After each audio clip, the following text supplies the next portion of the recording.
Il y en a un qui m'émeut particulièrement. J'étais toute jeune, je devais avoir 7 ou 8 ans, et mes parents avaient très peu de moyens à l'époque.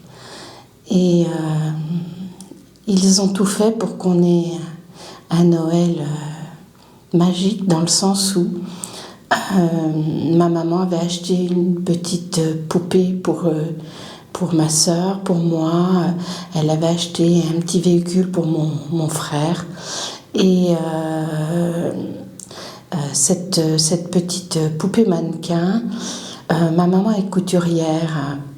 Elle avait donc elle-même réalisé les vêtements, soit cousus, soit tricotés.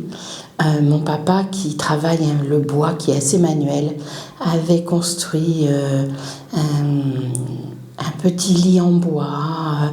Il avait construit une petite armoire. Enfin voilà, vraiment pour qu'on puisse jouer.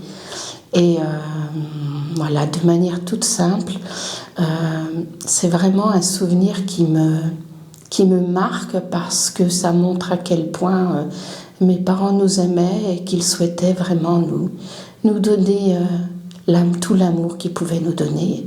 Et à travers ces éléments qu'ils ont fabriqués, je trouve que c'est vraiment le plus beau des cadeaux qu'ils pouvaient nous faire, quoi.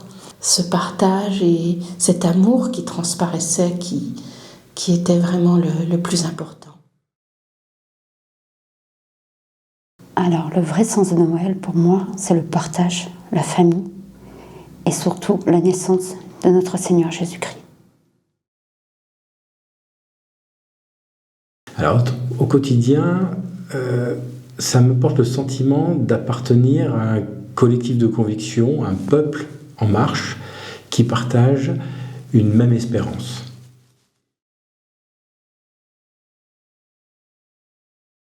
En demandant à devenir prêtre, c'était une évidence que c'était pour ce peuple et ce territoire où j'avais grandi, où j'avais reçu. Et du coup, être prêtre, être serviteur dans l'Église pour ce territoire et pour ce peuple, c'est vouloir l'aimer et lui faire savoir qu'il est aimé par Dieu.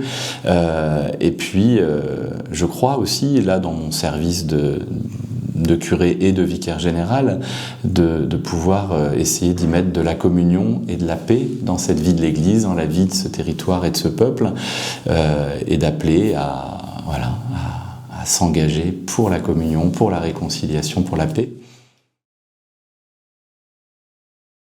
Nous nous préparons pour célébrer la naissance du Christ, c'est-à-dire la fête de Noël. On compte toujours sur vous, les donateurs, parce que vous savez que l'Église ne vit que par des dons. Donc avec ce rassemblement festif de Noël, il y a beaucoup de préparations à faire. Donc on compte toujours sur votre générosité et n'hésitez pas, l'Église a besoin de vous.